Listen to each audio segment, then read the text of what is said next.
For KBRFradio.com News, I'm Derek Sidian, and this is the weekly news recap, brought to you by Fergus Falls Monument, online at foreverstonememorials.com, memorials that matter. Wadena officials have identified the resident that died in an apartment fire Sunday night. The Wadena Fire Department and assisting crews responded to the complex at 123 Bryant Avenue at around 10:46 and found heavy flames coming out of an upstairs window. 68-year-old David Henricks was found dead, while the other 12 residents were displaced. Fire crews say the sub-zero temperatures and wind chills caused 4 trucks and 2 ladders to freeze up, making fighting the fire difficult. Crews were on scene until Monday afternoon, over 14 hours after they initially arrived. The fire remains under investigation, but it is not considered suspicious. Officials initially arranged temporary housing for the displaced victims at the American Inn of Wadena before Governor Tim Walz authorized the use of the National Guard Armory as a temporary shelter.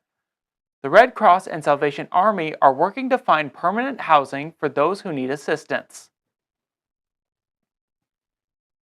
A Pelican Rapids man was arrested Saturday evening after running from Otter Tail deputies.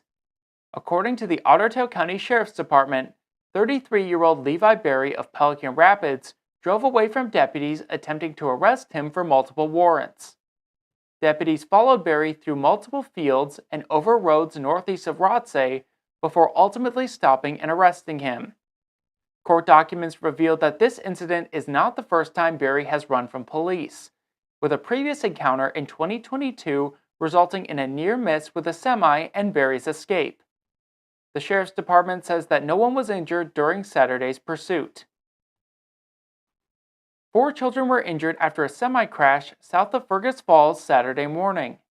According to the Minnesota State Patrol, a semi and an SUV were both heading east on I-94 near mile marker 60 when they collided. The driver of the SUV, 38-year-old Anthony Diggs of Fargo, and his 4 young passengers suffered non-life-threatening injuries. Diggs, a 14-year-old boy, and a 6-year-old girl were transported to Lake Region Healthcare for treatment. 2 other girls, a 13-year-old and an 8-year-old, were also transported to Lake Region, but were later transferred to Sanford Hospital in Fargo. The semi-driver from Colorado was not injured. Troopers say the road conditions were dry at the time of the accident. Authorities in Becker County are investigating a deadly snowmobile crash on Two Inlets Lake. The report says a machine driven by 39-year-old Benjamin Hellerman of Sauk Center collided with a fish house on Saturday night and he was found not breathing. Paramedics tried to save him, but Hellerman died at the scene. Sheriff's deputies say Hellerman was riding with a friend and the other snowmobiler lost sight of him before the crash. No one was inside the fish house that he struck. A man from Earhart has been charged for threatening to shoot customers at a bar on Star Lake late last Thursday. According to court documents, the Otter Tail County Sheriff's Department received a call from Bell's Resort Bar and Grill at around 11:43 saying that a man was causing a disturbance and that he may have a pistol and was threatening to shoot other patrons. Upon arrival, deputies found the suspect, 66-year-old Scott Lebo, intoxicated in his car. Deputies instructed Lebo to leave the vehicle and placed him under arrest. According to witnesses, Lebo got into an altercation with another patron. At one point, he was escorted out of the bar and locked out, but he broke the lock and came back in, threatening to bring his pistol and shoot customers and staff.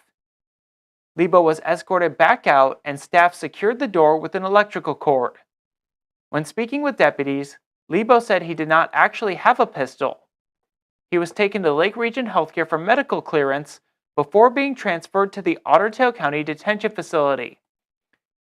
Lebo made his first court appearance on Tuesday and has been charged with threats of violence and multiple misdemeanor charges. A man has been sentenced in Fergus Falls after a woman overdosed on fentanyl he provided. According to the court documents, 25-year-old Devin Lebo of Lino Lakes has been sentenced to 51 months in the Minnesota Correctional Facility in St. Cloud for great bodily harm by drug distribution and 23 months for illegally possessing a firearm as a convict.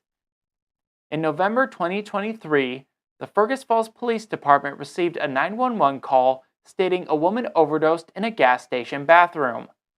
A witness saw the incident and began performing CPR before law enforcement arrived and transported her to Lake Region Healthcare, where she was later stabilized.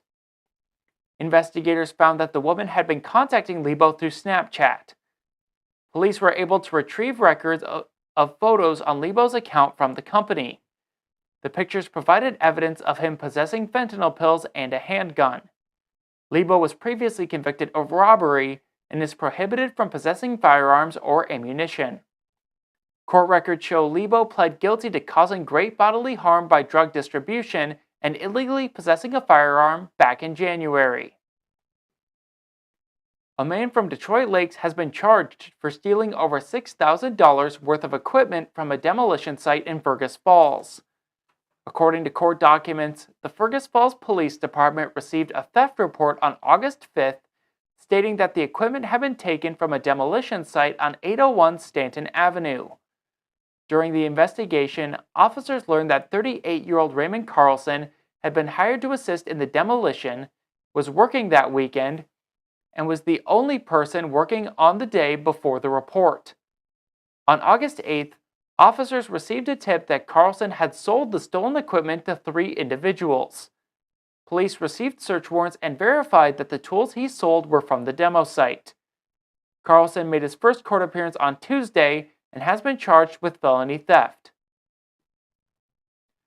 A dual enrollment student of Perham High School and M State is about to become the first high schooler to earn an early childhood certificate through the college's Early Childhood in the High School program. High school senior Chesney Esser connects with kids at Children's Corner Learning Center in Perham every weekday for a few hours in the early mornings and then again in the late afternoons. Sandwiched in the middle of her days are a mix of in-person high school classes, online college classes, and an hour-long stint at the Perham Elementary School where she again works closely with kids. Enrolled in the Early Childhood in the High School dual enrollment program through M State, Esser is working toward multiple goals at once. She's earning her high school diploma, earning college credits in the field of childhood, and earning an income from Children's Corner, where her work hours fulfill the real-world experience requirements of the dual enrollment program. The program has been a collaborative partnership between M State and Perham High School since 2021. This school year, it grew to include the Battle Lake and Pelican Rapids Public High Schools and began offering an early childhood certificate. This spring, Esser will become the first high school student to earn that certificate. At 18 years old, she'll already have the qualifications to work as a preschool teacher. Esser says, quote, "I get to spend my time with great kids in a great facility. I learn all about the field I'm going into, and I get to build coworker relationships. And I still get to be at the high school for some classes every day, so I get that interaction as well. It's a great program," end quote. Esser is one of a growing number of high school students opting to jumpstart their careers and save time and money on college through dual enrollment programs. Senator Jordan Rasmussen of Fergus Falls and county commissioners held a press conference Wednesday to voice concerns over Governor Tim Walz's proposal to shift $460 million in costs to counties through the Department of Human Services budget. The proposal is part of the governor's attempt to address a projected $5.1 billion state budget deficit by 2029, which includes $1.5 billion in human services cost shifts. Commissioners in attendance cautioned that transferring these costs to counties could force local governments to raise property taxes by around 7 to 9%. Ottertail County Commissioner Kurt Mortensen spoke about how the governor needs to involve counties and find a workable alternative to the cost shifts. Counties are willing to and want to partner with DHS to have conversations about policy changes that can control costs without cost shifts. However, this proposed budget was brought forward without any conversations, without any discussions with the county at the table. Shifting costs to counties will directly impact property taxes and will affect the most vulnerable populations who are already struggling to pay basic needs such as housing, grocery, and health care. The Association of Minnesota Counties is still assessing the full impact of the proposed budget changes. This has been the Weekly News Recap, brought to you by Fergus Falls Monument, online at foreverstonемemorials.com, memorials that matter. For KBRFradio.com News, I'm Derek Sidian. Tune in every Friday at 12:30 on KBRFradio.com or on the Fergus Now app to stay up to date with local news. Get more news at KBRFradio.com. Sign up for email news sent right to your inbox, delivered by Cooper's Office Supply.